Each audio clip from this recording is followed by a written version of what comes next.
Welcome back to the Autoblog Podcast. I'm Greg Migliore. We have a great show for you this week. We're going to talk Pebble Beach. Lots of cool things happening out there on the West Coast. It's a beautiful time of year to be out at Pebble. Many cool concepts and some production vehicles as well, like the new Lincoln Navigator debuted in Monterey. We'll also talk some news, a lot going on in the car world. Some news out of Ford. They're going to reallocate nearly $2 billion of resources away from EVs to hybrids and other types of vehicles. It's a bit of a pivot as they try to sort of make sense of the rest of the 2020s. We will talk car reviews, of course. Lots of cool things to talk about, including the Mercedes GLC, our long-term Mazda CX-90, and the Can-Am Ryker. We'll see what else we might get to. So with that, I will welcome in our senior editor for all things consumer, Jeremy Korzeniewski. How you doing? I am doing pretty darn good, Greg, coming to you on a somewhat on-off vacation in Traverse City, Michigan area. So usually I'm down a couple hours south of you, and right now I'm a couple hours north of you. That sounds great. Seems like the beauty of technology allows us to still get together. Sounds great. Sounds great. Have you had any good Traverse City wines yet? We haven't. Yeah, we went actually to Leelanau County. We went to Black Star Farms. Mm-hmm. That was pretty interesting. We went to a place called Maudie Vineyards, which was, I think, all sparkling. That was interesting. And yeah, we're going to hit Mission Peninsula, I think, in a couple days. That sounds awesome. That sounds awesome. All right, so let's jump right in. Pebble Beach, which is, frankly, a lot of people think Traverse City is a little bit like Pebble Beach. The climate in Traverse City isn't quite as cool as Pebble often is this time of year. It's usually pretty summery up there. But, you know, wine peninsulas, it's both beautiful places to hang out. A little bit of a car threat in Traverse City, much more so in Monterey. But let's talk about what stood out from Monterey. Lots of cool things from Cadillac, Acura, Lincoln, I mentioned off the top. You throw one at me, though. What did you like from the field? I'll start with the Navigator. That's cool. Yeah. I think that's an interesting vehicle for a lot of reasons. One, I think when most of us think of ultra luxurious sport utility vehicles, we initially think Cadillac, even though the Navigator really came on strong after it was first launched. But, you know, nowadays, the Navigator, I think, is every bit as luxurious, kind of exclusive, so to speak, as the Escalade. And I really think that the Navigator kind of captures the Lincoln like ethos better than the other models in Lincoln's lineup. It's very American. Like that's what American buyers want right now is a big luxury SUV. They do it a little bit differently than Cadillac. Cadillac's a bunch of V8 engines.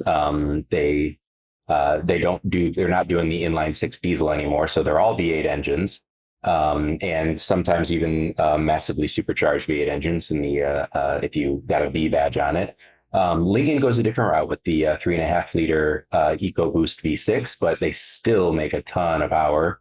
And yeah, to me, it stands out as true American luxury. The first thing I thought when I looked at the 2025 Navigator is like, well, that looks like a Lincoln Navigator. But if you look a little bit closer, you start seeing the detailing that's really interesting. It's got the kind of traditional big front grille, a really neat light bar that connects the lights and runs through the Lincoln emblem up front. In the back, the lighting is interesting too. It's kind of like I think of Lincoln as having like a very unique style throughout the years, and I think that this Navigator is really sticking to that. But the big deal is the interior. For those of you who are listening along, find yourself some pictures and take a look at it. What they're doing with screens is super duper interesting. That it basically runs nearly the entire width of the dash, sits way out front of the driver, but with modern technology, that doesn't really matter. It's what they refer to as the Lincoln Digital Experience. Pretty cool looking. Looks high tech, looks luxurious. I'm a pretty big fan of that. And Lincoln's, the rest of the interior, Lincoln's been doing the best seats in the business for quite some time now. Yeah, all that traditional American luxury you're going to find in this car. Yeah, it's a really nice interior. I like the grille. I like the tweaks they did inside and out. I've honestly, for the last probably 6, 7 years, preferred the interior of the Navigator to the Escalade. I like the mid-century modern vibe. I like the different sorts of color schemes and materials you could get. So, really good looking vehicle. I think Hmm. the Americans are still sort of leading in this large truck-based, truck-like SUV segment. So Yeah, totally. it's looking sharp. I'll go a little bit of a deep cut here. I'm going to throw the Ruf Rodeo. Is it Rodeo or Rodeo? You think? What do you think? I don't know. And is it rough or roof? It might be. It's Roof. I think you're right. It's Roof. Yeah, Yeah, but roof this. roof rodeo. Let's just go. Let's Yeah, that go. sounds good. Yeah, complete. Non-conventional. I think it's cool. It's off-road based Porsche. It reminds me a bit of like the 911, the car that I Yeah. drove earlier this year. Just like fun stuff. This isn't like super serious out of Pebble, but they showed it there, and I think it looks really awesome. I also drove the Lambo Huracan Storado this summer. It's been a great summer as far as cars.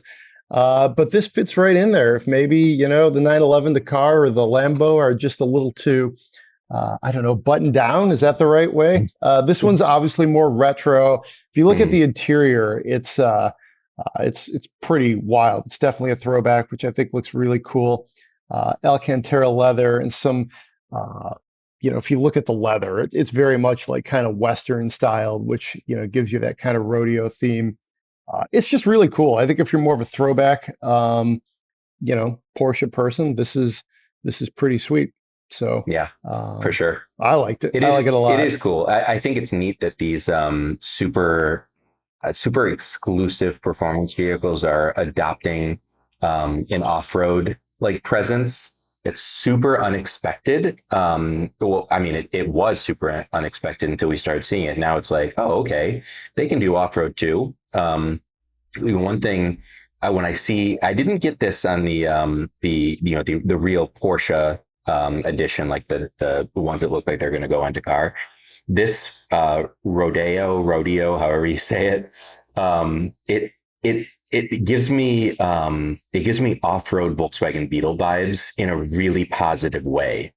The older 911s really had that, kind of upright windshield, sloped rear glass look, and they were really big over their like rear haunches.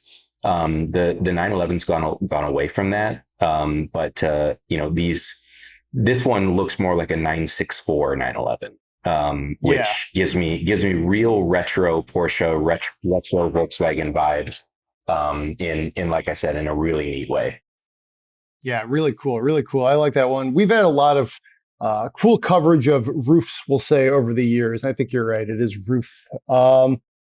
Yeah. What'd you think of those Cadillac news? The Opulent Velocity previews it could be the 3 Series. I wouldn't say it closely previews the V Series, V Series, not 3 Series. But it's a pretty wild looking concept. It's very into like central casting as far as Cadillac doing a concept car that hey, good luck ever seeing something on the road that looks like this. But yeah, Opulent Velocity. I think it's good for Cadillac to have a presence on Monterey to Hmm. get in front of future collectors, buyers, future collectors, and really keep them keep their sort of name out there on the coast, which I think is how they want to build their brand. But pretty wild looking Yeah. thing. Yeah, for sure. I can't say that I love the look of this thing. Yeah, I think it's opulent velocity. It definitely looks opulent. Velocity, sure, it looks like it's fast. It's really low slung. I don't, I mean, I liked the previous Cadillac concepts that they've shown us more recently than the Opulent Velocity.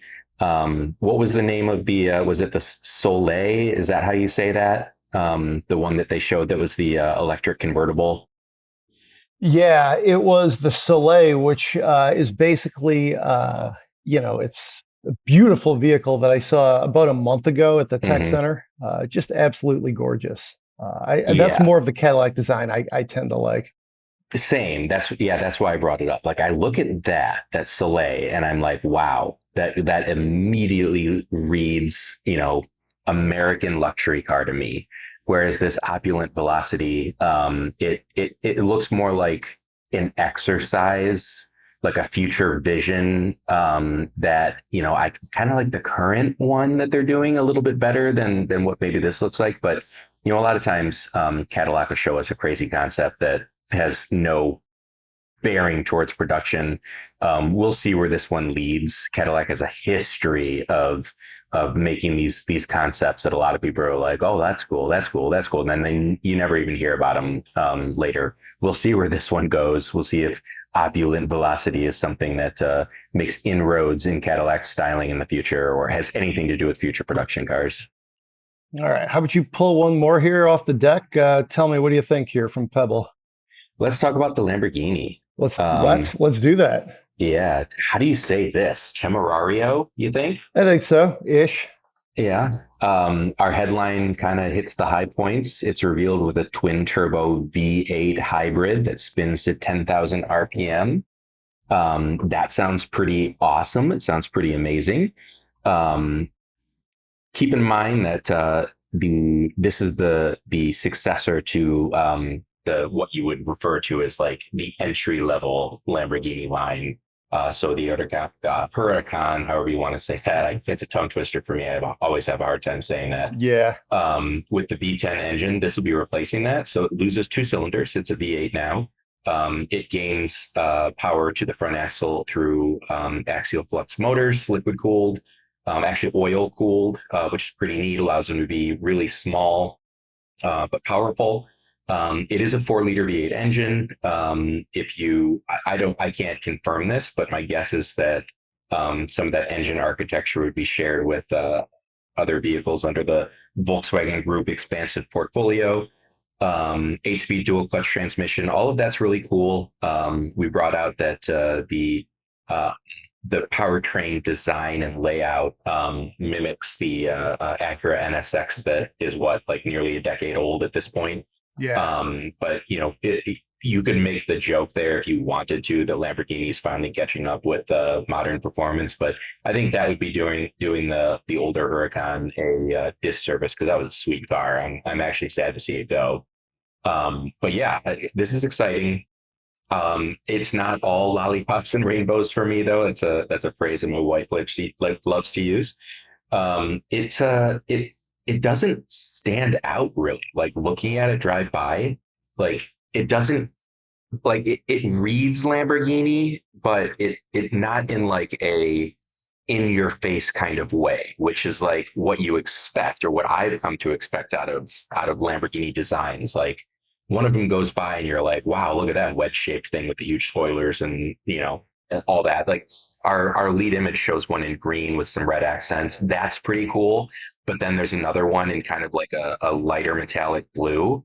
And squint a little bit and you could say, or you might guess that comes from any number of European luxury supercar makers. It doesn't instantly say, it's like scream at me, wow, this is a car with a raging bull on the hood. Yeah. Well, if you're going to do Lambo, I'm going to throw out a Porsche, 50 years of the 911 Turbo. This is a tasty looking one, I think.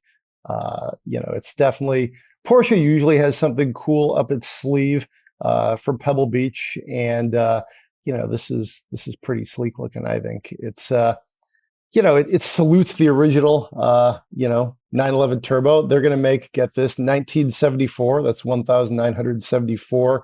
Wonder where they got that idea Yeah, from. exactly, right? What a great idea. Anthracite gray, Turbo 50 emblem on the engine cover. it's just a pretty sleek looking vehicle. Mainly like style things. You get some center locking wheels that I always like that on Porsches when they kind of play with the wheels a lot. And you can order things like the Heritage Design Package as well, which if I were going to do this, I think I might. That's kind of a nice, I really think that era of Porsche design, um, it captured a zeitgeist of clean, forward-looking design back in that time, 50, 60 years ago, when frankly, Yeah. American design was starting to taper off in other German brands like Mercedes and BMW. It was a little confusing as to what they were doing. Plus, you can buy a watch if you'd like. There's a chronograph 911 Turbo, 50 years.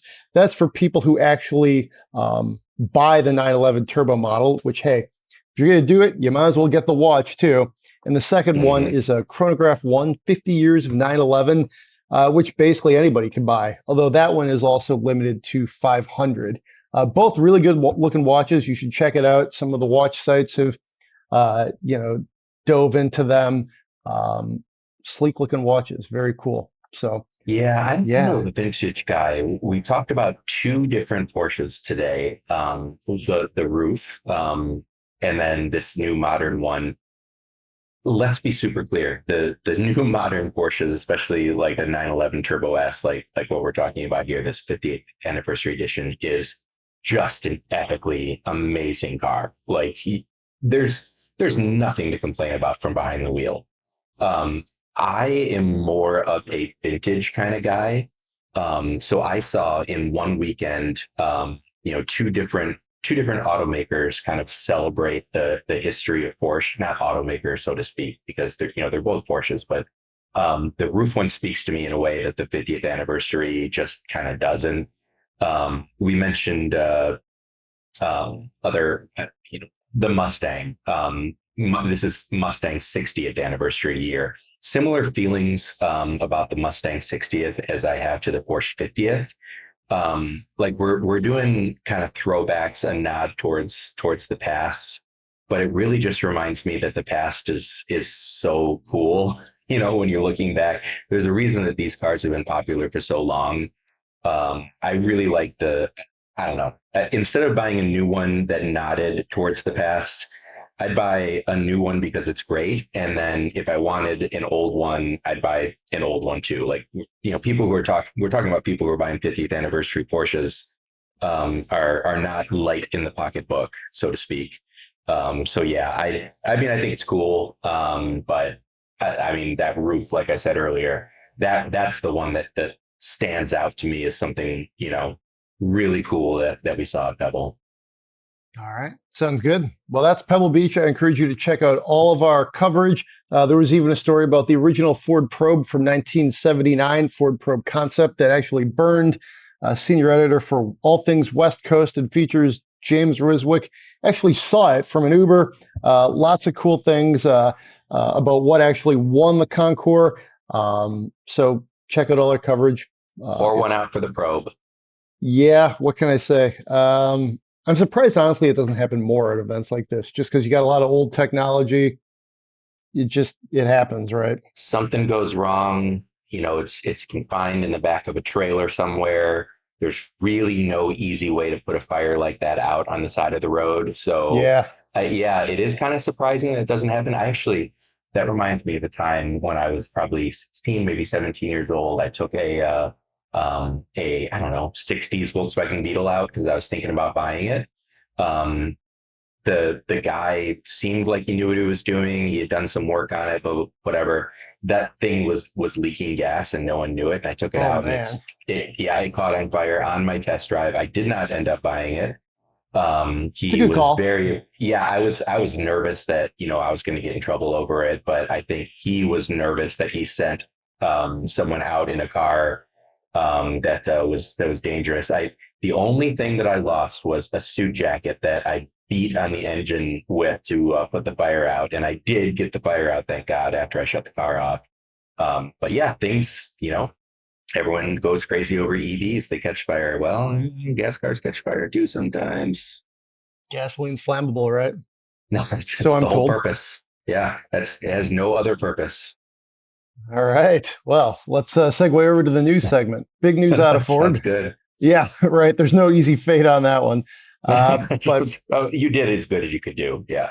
all right. Ford cancels electric three-row SUV and is going to make more hybrids. The next generation Lightning gets delayed. They're looking at doing some other things, but I mean, to me, this basically comes right down to they're trying to reallocate their resources towards hybrids, and they need to, I think, try to be practical because Ford. Here's how I look at Ford's EV strategy.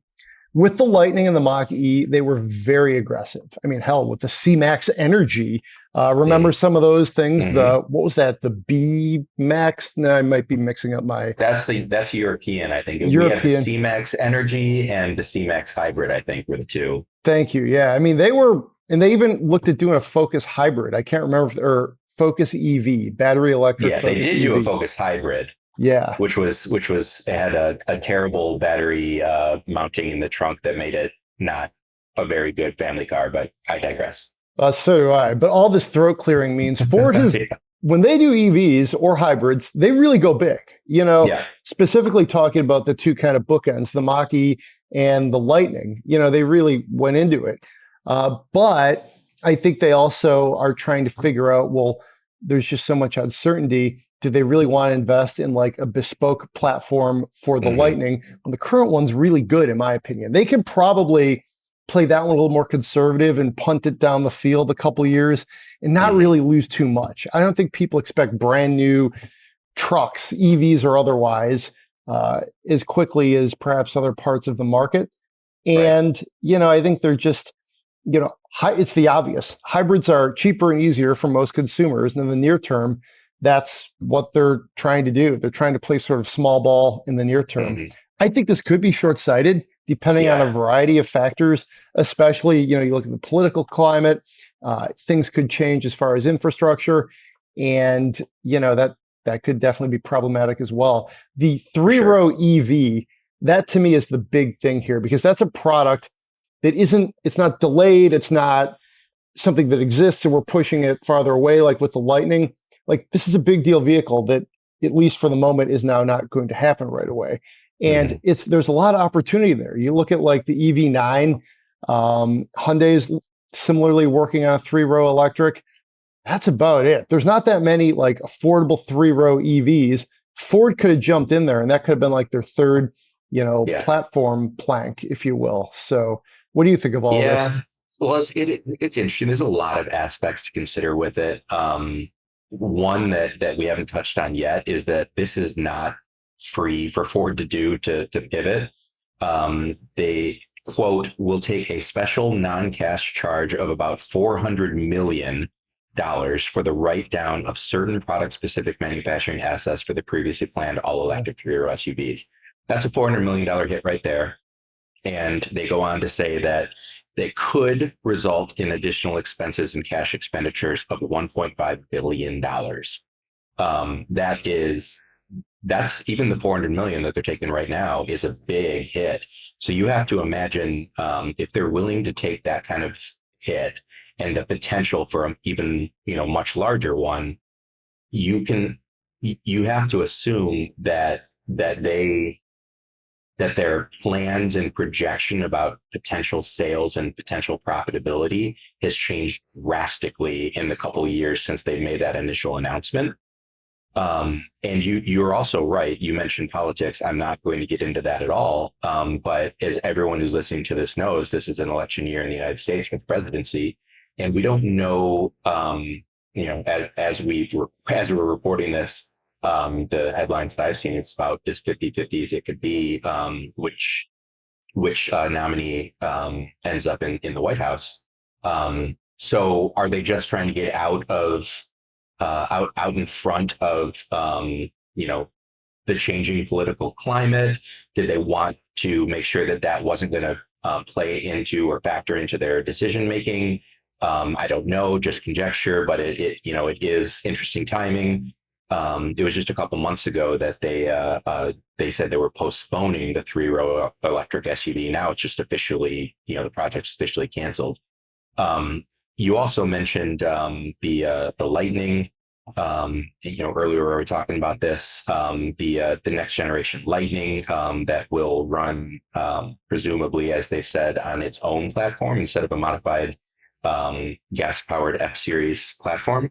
Also delayed, and who knows what's going to happen with the electric midsize pickup that they've been ruminating for several years, kind of publicly. So lots of change in Ford's strategy. I don't think that making more hybrids is a bad idea. I do think that completely canceling the three-row SUV is an interesting move that I would not have counted on happening. Yeah, well, I'll take it a step farther. I think that is the wrong move. I feel like this was Ford's EVs have been very good, and I think you look at General Motors, particularly via its Chevy and Cadillac brands, they have been really rolling out some very good competitive EV products. And I mean, it does illustrate the point that capital is not limitless. So, Right. Jim Farley, the Ford CEO, he's a very practical CEO. I think he did a great job of sort of selling EVs to the street, back, early part of this decade, and rolling them out and advocating for them. And I think he still believes that. But I think he also probably is looking at hybrids, especially in the three-row side of things, is that they're going to sell more of them in the rest of the decade than if they rolled out one sort of moonshot three-row electric vehicle. So, I mean, we also don't know. Sorry, go ahead. I was say from a business case perspective, like from cold business, it does make sense. If you're going to say, what do I think I'm going to sell more of and more profitably in the next 5 to 10 years? Yeah, take your bet on, play the field with a few three-row or a few hybrids versus one EV. But strategically and from a product perspective, again, I think it's a missed opportunity. And some of that maybe you can't calculate. Yeah. The conspiracy theorists and or General Motors fans might say that they canceled it because they just realized that they weren't going to be competitive enough. That's, I don't know. Are they not able to capture the scale necessary to bring battery costs down, like General Motors is trying to do with its Ultium? Or did they say, man, General Motors having a really hard time with this Ultium? We don't have any additional scale than they could potentially have. So maybe we were a little bit early on this. Who knows? I don't know. I can tell you, though, that they will have more clarity on their electrification plans in the first half of 2025. So if this is a topic you're super interested in, wait 6 months. That's true. I think that's very true. I think, frankly, a lot of automakers will probably have, more clarity once get through the election cycle. So there you go. Let's talk about a car that's, it's a light hybrid. This is the 2024 GLC 300. It's a 4MATIC coupe, which we'll lead off our review section with. I just had a really nice mid-afternoon drive, kind of reached the stopping point in the morning, and just for the purposes of this show, for your volition, Jeremy, I wanted to get some good impressions of driving it. And I like it. The coupe is not super practical from a visibility standpoint, and if you need to put like upright things in the back, but there's plenty of room back there. It's a very spacious hatchback. My kid got in the back and laid down, and so I'm telling you, there's plenty of room back there. If you like how this thing looks, I wouldn't dissuade you from buying it. Just know that on your like sort of annual trip to Lowe's for a new sink or a new toilet or whatever you need to fit back there, you might have to take your other car. But you'll look good. Are you replacing toilets yearly, Greg? No. Although there is one that I do need to upgrade, come to think of it. And that would probably fit in this thing. You just have to kind of angle it in, right? That's what I was going to say is, I own a early 90s Suburban, which is about as square a box as you're ever going to find. And the squarer a box, the more efficient the use of space is. So, that's, if you're wondering why we harp on these crossover coupes as much as we do, it's because you're taking something that was supposed to give you greater usability and flexibility, and you're taking that away in the name of style. So, that's why that matters. You mentioned, your son was able to lay down in it. That means floor space is pretty good. Yeah. It's the measurement upward from there that's going to take a hit with the fastback roof line. Yeah. No, it's, once you're inside, it's a very nice interior.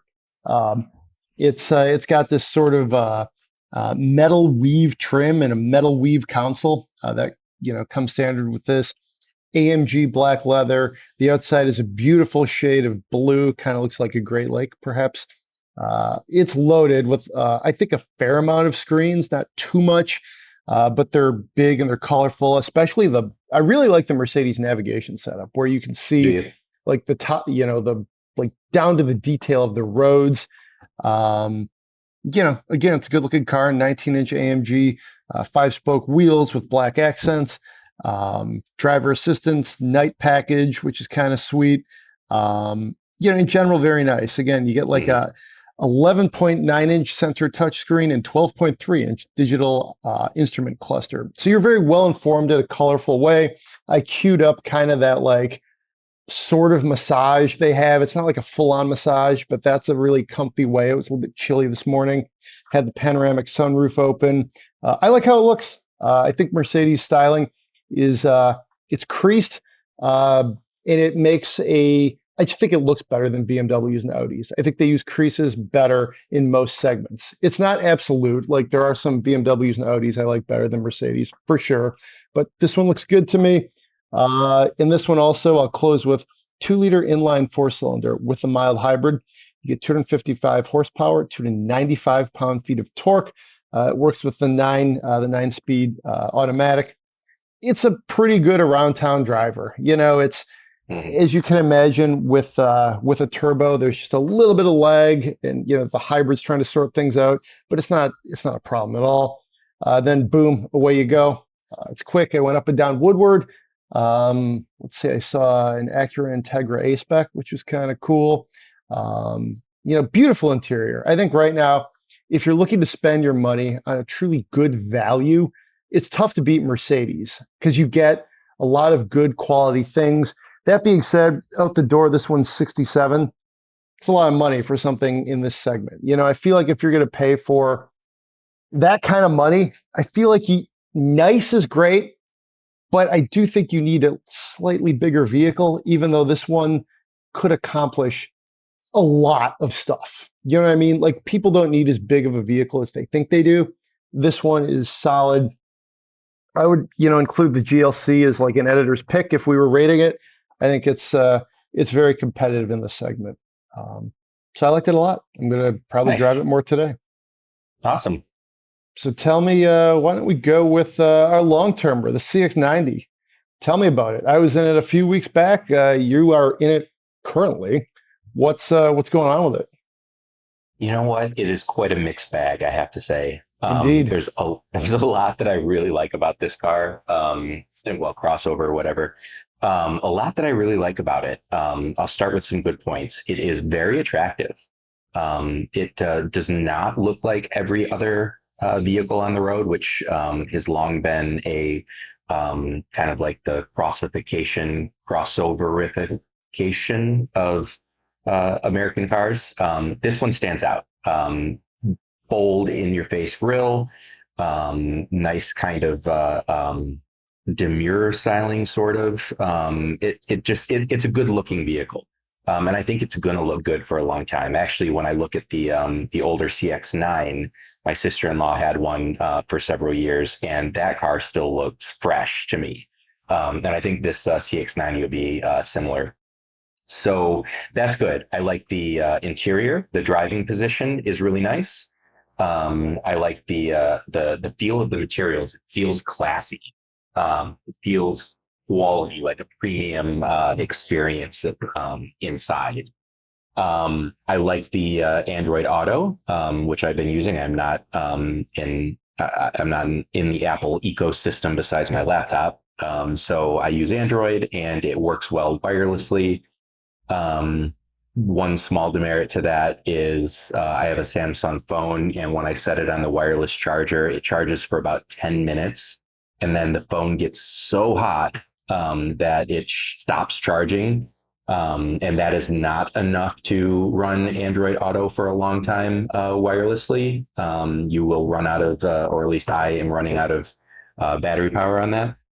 Never had another wireless charger do that, get my phone that hot. But small concession, I plugged it into a USB-C, of which it has two in the center console, and moved along with my life, and it was fine. It's pretty roomy. Ours has caption chairs in the middle. The third row, for my purposes, is folded and not in use. But 4 adults fit in it pretty good. Plenty of space for all of my belongings for a 2-week vacation in Michigan. So I like that about it. I'm getting pretty good gas mileage out of it. Between 24 and 26 miles per gallon so far, after a couple of tanks run through it. And that brings me to the negatives. I just, it feels like first generation hybrid technology. Now ours is a plug-in. It is a 2.5-liter 4-cylinder engine, naturally aspirated, an 8-speed automatic transmission. It makes a total of 323 horsepower and 369 pound-feet of torque, which sounds pretty good. And when you floor it from a stop, it feels pretty good. The problem is in normal part throttle driving, it can't make up its mind if it wants to give you electric power, gas power, what combination of the two. It sometimes will just start in EV mode, but then you feel like you're going super slow. And so you give it a little bit, just a smooth little press of your foot to kick it down a little bit, and whoosh, the gas engine kicks on. Not particularly seamlessly, and suddenly everyone's necks snap back in the car, and you're like, how did that happen? Why?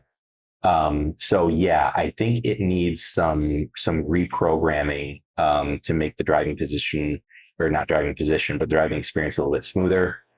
Putting it into some sport modes actually helps a little bit. It makes it a little bit more aggressive. But you shouldn't have to do that. It should work in the normal default mode much better than it does. So that's been my main complaint with it. Secondary to that is, while I like the firm ride, I don't get the firm steering. I don't know why it is as sporty feeling as it is. We're talking about a 3-row crossover here, and I get that that Mazda's kind of claim to fame is their sporty driving dynamics. And I'm an ex-Mazda owner, and one of my most often recommended cars. I've got my mother-in-law in one that when she asked for advice is a Mazda 3.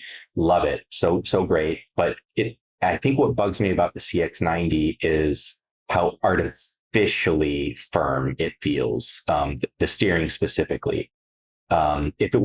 If it were firm steering because it's got huge contact patches on the ground, if it was firm steering because, they weren't feeding you a bunch of, electronic power or something to go along with it, I would cut it a little bit more slack. But it kind of feels too video gamey, like it's pushing back on me when I'm trying to steer it. And ultimately it makes me overcorrect sometimes when I'm just trying to meander down a highway. And I guess it just feels out of place. So those things about them, I think the things that I'm complaining about can be fixed. I think that they're all probably software. I think the hardware in and of itself is probably pretty darn good. It needs some reprogramming. I would be hopeful that, Mazda would, I haven't read, I don't want to, I didn't want to read all of our coverage on the vehicle, go back and reread it all. I wanted to form my own opinions. And now that I have them, I look back and realize, like, yeah, we've made these statements before. I have to assume that other auto reviewers have. I have to assume that owners might be giving some feedback. So I'm hoping that either in future model years or through some TSB software reprogramming, they can smooth out some of those kinks, because the vehicle itself, all the actual hardware, the hard parts are really good. I mean, honestly, I have nothing to add. That's exactly what I've written, what I've said on the Yeah. podcast. I agree with you completely. I think for what it's worth, I would like to see them try to sort this out a little bit because I think Hmm. this hybrid variant, as Ford would say, as we just discussed, something like this has a lot of potential. They have a Hmm. three-row SUV that's a plug-in hybrid. Hey, Ford doesn't have that yet, and they're about to spend billions of dollars to try to get one. Hmm. So I think if I'm Mazda, I don't give up on that. I think I try to sort it out. Um, I kind of wonder if it is a little bit more than just software because there's some quirks to this stuff that I wonder how much you can help. But I think it could definitely go a long way. Steering is very divisive. I think Hmm. I like it. I don't think it would totally dissuade me from buying it. But at Hmm. the same time, and you just said it, is this what I really want in this vehicle? Yeah. With the straight six, though, it's a fun thing to drive. I spent some time with that last fall, and that's kind of the right combination. And frankly, that's probably the right version you get until they get this all sorted. Yeah, I cannot in good conscience recommend the hybrid in its current state, the one that we're driving. A lot that I like about it, and I am a electron pusher, so to speak. I drive Yeah, an electric car, and I think plug-in hybrids make a lot of sense for a lot of the population. Maybe not this version of this one. If you're looking at CX-90, I would say check out the straight six model. You're probably going to get a better ownership experience out of that. sounds good. Well, I'll see what we have time for here, but let's jump over to the Can-Am Ryker. That is just, we don't talk about stuff like that very much. You spent some time with it. I know we were talking the other day and it had recently been picked up. Mhm. It's a nice time of year, maybe a little hot for it even, but what did you do with this thing? And maybe I tell drove it everybody around. what is a Can-Am Ryker for people who don't Yeah, know. yeah, sure. So there's two relatively popular three-wheeled motorcycles in the United States. One of them is the Polaris Slingshot, which we've tested several times on Autoblog. You can go back and plug that into Google and see what we've written about it. That one is very car-like. You use a steering wheel, you sit in like a normal seat with a seat back. It's got a radio, like it feels like a car, even though it's got two wheels up front and one in the back, like a motorcycle. Um, the Can-Am Ryker is the other one. It's still two wheels in the front, one in the back, but you use a handlebar to steer it. You sit on a saddle, not a seat. It's very much a motorcycle-ish experience, whereas the Slingshot is like an automotive experience. So hopefully that helps kind of put into your mind what we're talking about here. The one that I had is known as the Ryker Rally. And you hear the word rally, and you might start thinking like, oh, is this like a kind of off-road variant or something like that? Not really, if I'm honest.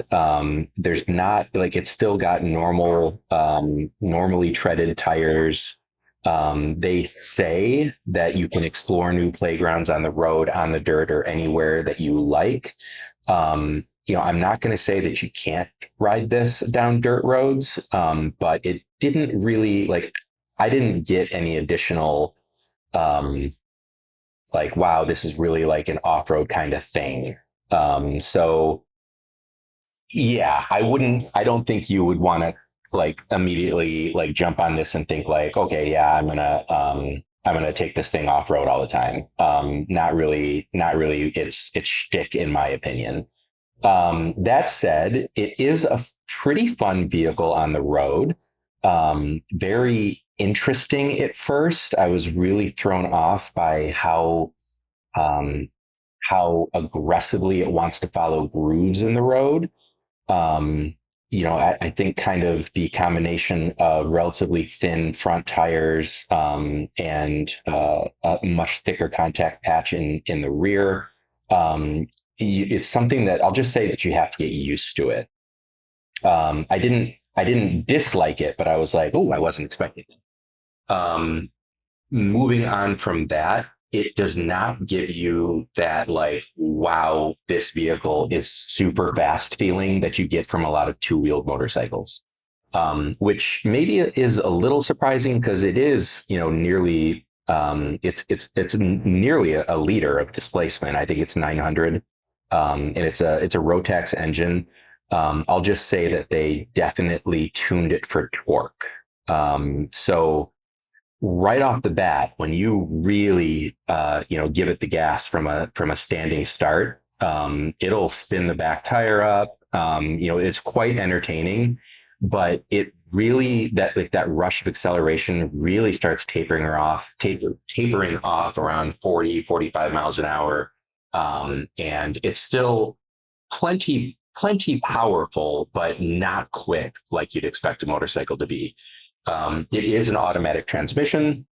That probably has something to do with the lack of high end power as well. And obviously, it's going to weigh more than a typical two-wheeled motorcycle too. I don't have the weight directly in front of me here to look at it, but obviously, two wheels up front, a lot more suspension components.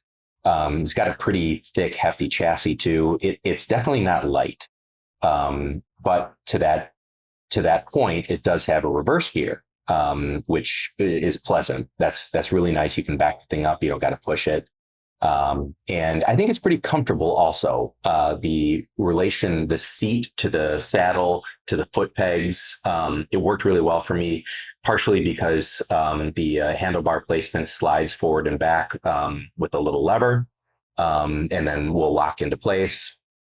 And yeah, once you figure out how to use it, it worked pretty well. There is a learning curve. The key doesn't go into it ignition. It like clicks into place. There's a parking brake on the left-hand side that you're not typically used to in a motorcycle. A forward and back, a forward and reverse lever that sometimes I could get to work with my foot. Other times I had to reach down with my hand to use. And then little works like you have to actually turn the throttle backwards once before you can start the engine. I don't know why they decided to do that, other than it's potentially a anti-theft deterrent. I don't know. But yeah, I enjoyed it. I think it's fun. I think the best thing about it is it gives people with mobility, with issues with balancing a two-wheeler. It gives them the experience of a motorcycle without the necessity to balance it at lights, at low speeds. It's got a reverse gear, so you don't got to put your feet down and back the thing up. Like those are all benefits that will allow more people to kind of enjoy the motorcycling experience that otherwise might not be able to. And for that, I give it an A. If you are an experienced motorcyclist, and you're used to the way a motorcycle feels, reacts, goes down the road, it's going to be a pretty steep learning curve. And if you don't have any of the issues that would make you gravitate towards the three-wheeler, I think you're probably going to be happier sticking with something with two wheels. But again, this is the kind of thing that, whether it's your cup of tea or not, probably it's a good thing that it exists, and it's a good thing that it's available to riders to kind of expand the marketplace, bring new people into the fold. All right, that sounds good. Now, if you were in the market for something like this, is this something you would, consider? Would this be in your top 5, just based purely on, how you would use it? What do you think? Well, there's not a lot of vehicles that it competes directly with. Yeah. Like in the three-wheeled let me start over. In the field of motorcycles that you don't have to balance, so 3 wheels typically is what we're talking about here. You've got something like the Ryker, which is what we're talking about. It feels very motorcycle-y. Then you've got the Slingshot, which feels more like a car. I'll tell you, here's a way to illustrate the difference between the Slingshot and the Ryker. When a group of Harleys rides back on the Ryker, they wave at you. When they ride past in the Polaris, they shake their head. And that's just been my experience. I'm not saying that to be funny. That was legitimately true. So I think the Ryker is a little bit more accepted in the motorcycling community. Your only other real options are something like a trike, which Harley Davidson will sell you. And there's many kits that you can get a Honda Gold Wing converted into a trike. And really, the only other option is a sidecar. Which we've tested those at length too on Autoblog. I love myself a Ural, but that's just a very different extreme take on the three-wheeled experience. So I think, would I buy it? No, but that's because I already ride two-wheelers and I've got a ton of experience doing so. I would, however, recommend it to riders. I've got a real good friend who has a muscular problem, and he couldn't balance a two-wheeler, but he could ride this. And that in and of itself right there makes me glad that something like that exists and it's out there. So is it in the top three? Yeah, because there's really only three choices. But yeah, I'd do something like a Ryker three-wheel, two up front before I would do a trike with two wheels out back. I've ridden some trikes and it's not for me. The reverse trike with the two wheels up front is much more interesting to me. But this is not a vehicle that's actually marketed to me specifically. So I'm looking at it from the standpoint of who I would recommend it to. And I can think of people to recommend it to. So yeah, I think it's cool. I think it's neat that it exists. And the most fun thing about it is when you hit the gas right from the stop, it shoots forward. Like you go from 0 to 30 really quickly with a cloud of smoke behind you. That's actually quite fun. Yeah, no, that does sound like a blast. And, these things seem like, I'm not a motorcycle person. I'm not a three-wheel person. I could see myself getting to the three-wheel element at some point, but they're all about having fun. They're really, Yeah. and I think you kind of illustrate just how enjoyable they can be. So let me close things out with a fun one. I just drove the Gladiator Mojave X. We talked about it a couple weeks ago on the show. So much fun, but I don't know. You tell me. I'd like to. This is almost like a quasi spend our money. If you were in the market for a vehicle, would you go with a Gladiator or a Wrangler? That is a really great question. And I think my answer would be the Gladiator Mojave specifically. Okay. I have test driven regular Gladiators. I've test driven the Mojave. I did the most recent Wrangler launch drive as well. And the Wrangler keeps getting better and better. But for me, the killer app of the Gladiator is the pickup truck bed, which opens up a whole new set of possibilities that a Wrangler just isn't really designed for. Americans love pickup trucks for reasons because they're useful. I find a lot of use for a pickup truck myself. And it's still basically a Wrangler with a truck bed. So you get the benefit of being able to take the top off, the doors off, if that's your kind of thing. And modern Wranglers and the Gladiator now have pretty decent interiors. Plenty of room inside, and of course, epically good four-wheel drive system and lots of ground clearance. So, yeah, I'd go Gladiator, specifically the Mojave if it were me.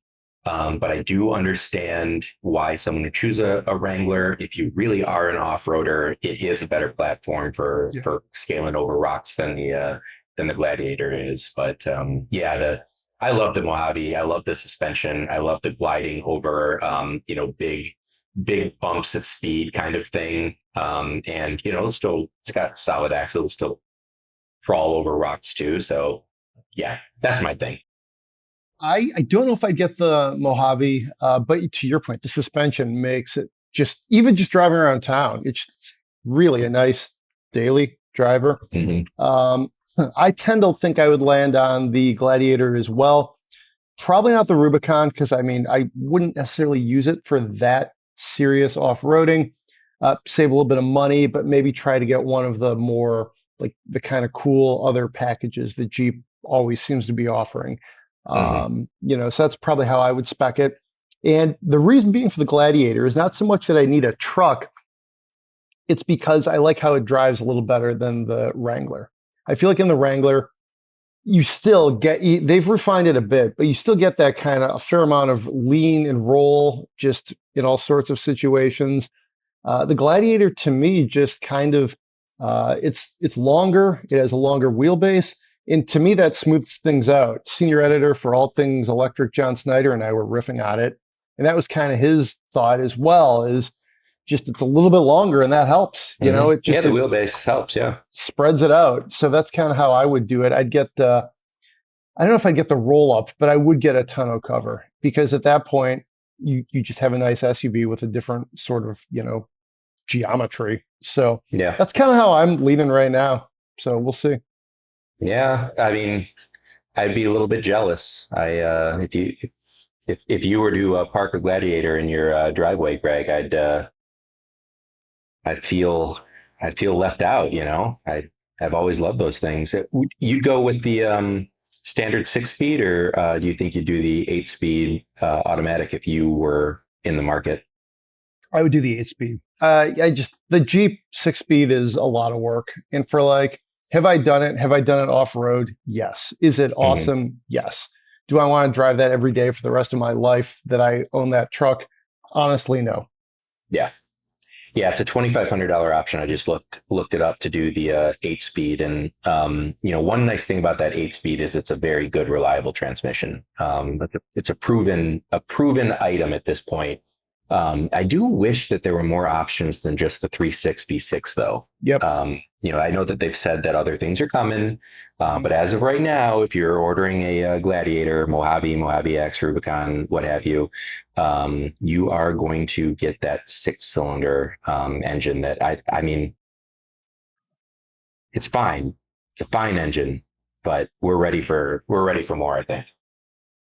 Sounds good. Any beer recommendations, either to close out summer or look ahead to fall? It's August. We're recording this on the 21st. Could kind of go either way. It's been a little cool lately, especially this morning. Temps in the low 50s. I've got a good one, but I'll let you go first. Well, I've been drinking some Saugatucks. Yeah, good beer. Yeah, yeah, they've got some pretty good options. I can't think of the name of it right now, but um, I was drinking one of their hazy IPAs. I got some. I'm up in Michigan. I'm an Ohio guy, but I'm up in Michigan right now, so I've got some M43s in the refrigerator right now, and they're doing this fun thing where they're taking their kind of traditional hazy IPA and they're adding a fruit to it. I saw blood orange. My wife really likes the strawberry. I've got a grapefruit right now in the fridge. Nice. Yeah, I enjoyed that quite a bit. I sat on the beach. I can't think of the name of the beach, but it's right outside of Leland, Yep. which is affectionately known as Fishtown. There's a Yep. really great beach directly Yes, south of I've been there. I there. was, yeah, I was sitting on the beach, cracked open an M43 grapefruit, and that was a nice experience. So yeah, I'm kind of doing Michigan beers while I'm traveling through Michigan. What about you? Bell's Amber Ale. I had one when I Ah, was up in the UP. It was temperatures were in the low 60s. I was wearing a hoodie. I was like, you know what? It's fall, y'all, or so I'm going to call it. And it was tasty. It's first one of the year, or at least this, sort of heading into fall part. Hopefully, it'll still be pretty nice for another month at least. Let's be real. But on a cool night, it's a nice transitional beer at this point, an amber ale. And then for me, I will drink those. I mean, to me, right up until spring. I hmm. think that's a very good chilly beer. It actually hits a little better, kind of in like October and November. But uh, you know, my wife got me a Yeah, sixer, and I was like, "This is tasty. It's chilly enough, so why not?" yeah. Nah, yeah, I wouldn't be hating on that at a 60-degree hoodie day. Have you ever been? You've been up in the UP, I know. Have you Oh been yeah. to Black? I think it's Black Rock's Brewery. I want to say it's in Marquette. Have you been there? I haven't, but you're like the sixth person to tell me I should go there. So I, It's I a need to great go there. experience. Yeah, it's a Yeah. great experience. It's just outside the little downtown of Marquette and kind of like closer to the neighborhood areas.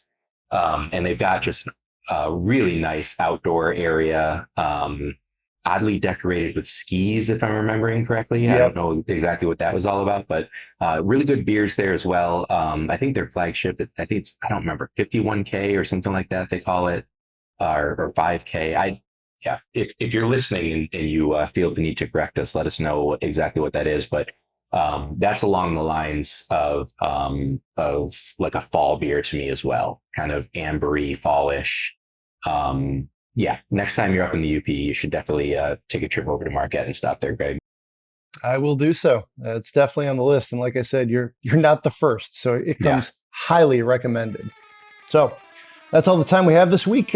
Please send us your Spend My Monies. We'd love to spend your money. That's podcast@autoblog.com. If you enjoy the show, 5 stars on Apple Podcasts, Spotify, hey, wherever you get the Autoblog podcast. Be safe out there, and we'll see you next week. Bye, everyone.